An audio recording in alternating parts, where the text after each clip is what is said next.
বাবাকে দেখতাম বাজারে গিয়ে ব্যাগ ভরে মাছ সবজি কিনে নিয়ে আসতেন, আর মাসে এই মাছ ও সবজি দিয়ে এমন সব মজার মজার রান্না করতেন যেগুলোর স্বাদ আজও যেন ঠিক আগের মতোই মনে গেঁথে আছে। এটা আমাদের পুটিয়ার হাট।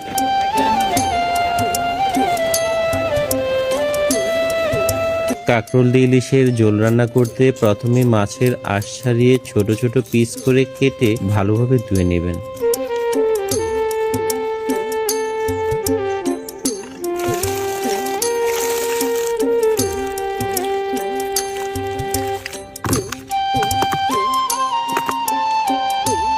কাঁকরোলগুলো আঁচলে নিয়ে গুটি গুটি করে কেটে রাখবেন।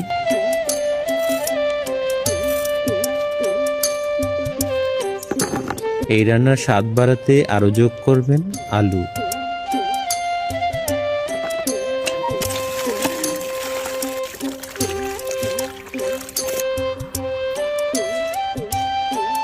মা এখানে ইলিশের 8টা পিস নিয়েছেন। মাছগুলোতে শুধু মরিচ গুঁড়ো, হলুদ, ধনিয়া গুঁড়ো ও লবণ মেখে হালকা করে ভেজে নেবেন।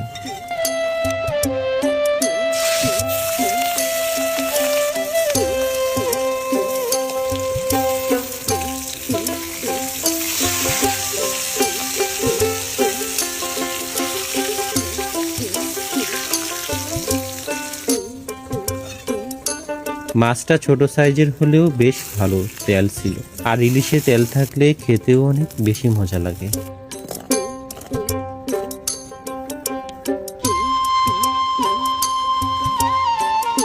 একইভাবে কাঁকরোল ও আলুগুলো সামান্য ভেজে নেবেন, যেন প্রায় 60 থেকে 70% সিদ্ধ হয়ে যায়।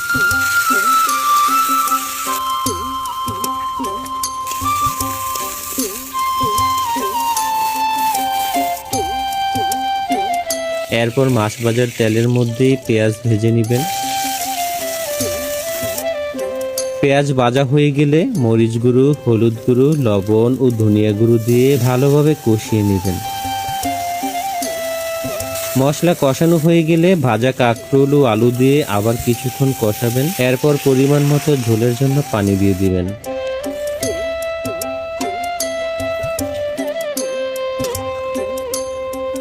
ঝোল ফুটে একটু ঘন হয়ে এলে মাছের টুকরোগুলো উপরে ছড়িয়ে দিবেন।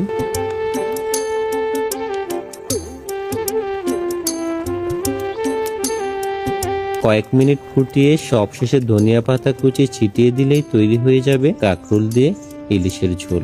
গরম ভাতের সাথে এই ঝোলের স্বাদ সত্যি অন্যরকম। ছোটবেলায় সেই রান্নাঘরের ঘ্রাণ আর মায়ের হাতের স্বাদ যেন আবারও ফিরে আসে এই এক প্লেট ঝোলেই। আমার মায়ের আজকের রেসিপিটা আপনাদের কার কেমন লেগেছে? কে কে খেয়েছেন ইলিশ দিয়ে কাঁকরোলের ঝোলের এই রেসিপি?